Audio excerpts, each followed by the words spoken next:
बात याद आ गई। अरे कौन बात आ गई?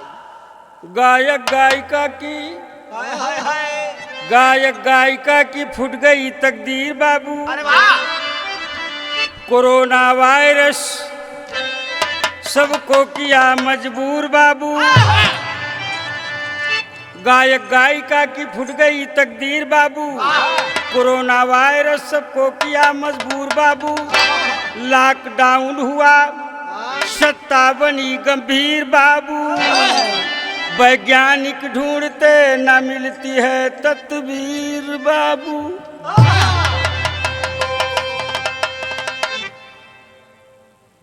तर्ज बड़ा पुरान बा। वाह वाह। कौन? अरे कुचुर कुचुर आँख करे अरे बाल भइल झौआ बलम होले औता तेल गमकौआ।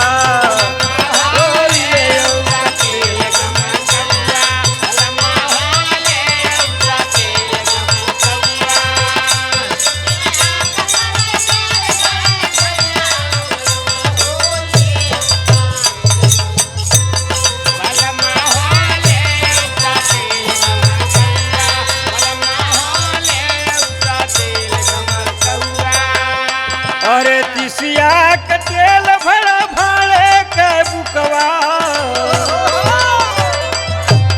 अरे तिसिया के तेल भरा भाड़े के बुकवा। बलम हो मोर करियैया पिराला बलम हो।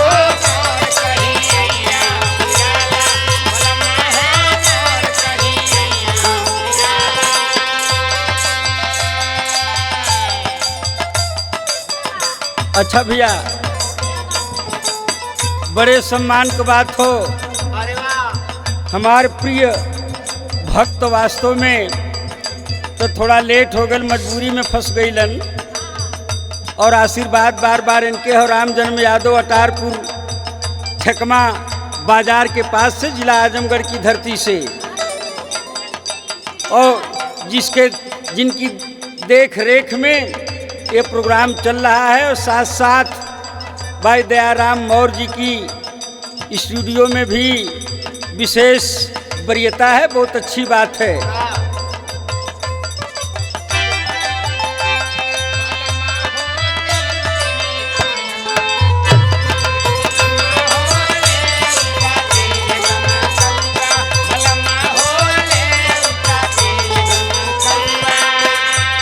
अरे भगवान पर जो की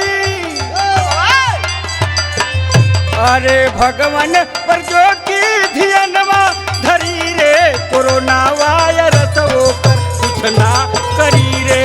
कोरोना वायरस वो कर कुछ ना करी रे।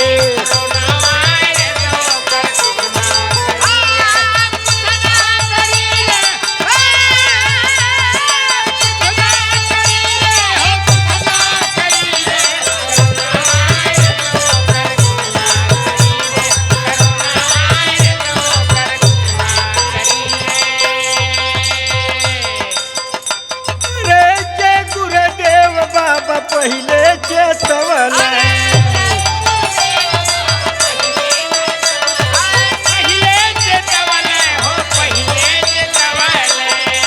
अरे बना शाकाहारी दयाराम के बतवल।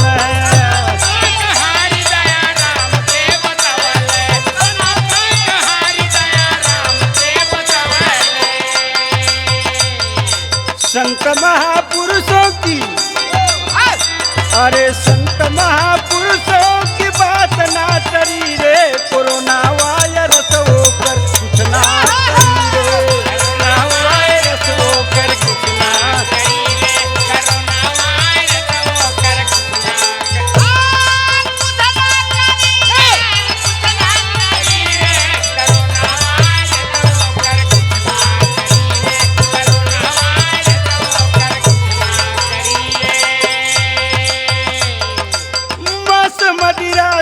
धर्म ना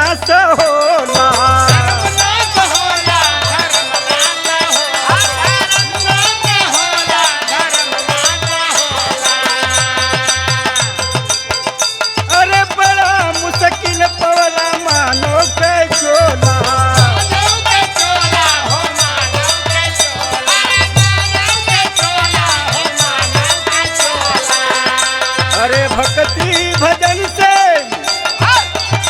अरे भक्ति भजन से जीवन सुधरी रे, कोरोना वायरस होकर कुछ ना करी रे, कोरोना वायरस होकर कुछ ना करी रे, कोरोना वायरस होकर कुछ ना करी रे। अरे उहे सोच मोदी डब्बा थाली बजावला,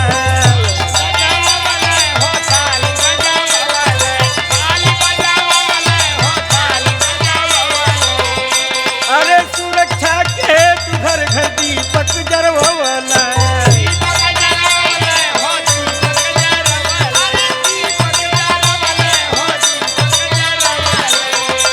अरे जनता बदे सुविधा सोच हर घड़ी रे, कोरोना वायरस होकर कुछ ना करी रे, कोरोना वायरस होकर कुछ ना करी रे, कोरोना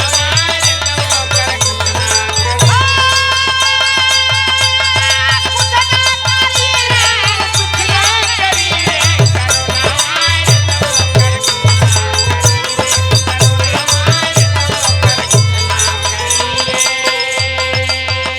अरे विज्ञान भगवान में मचल चातानी,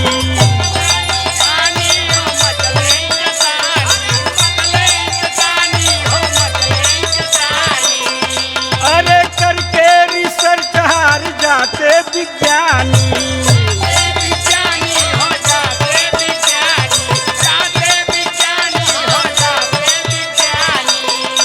अरे साच को है आँच नहीं, अरे साच को है आँच नहीं, बात मोर खरी रे, कोरोना वायरस होकर कुछ ना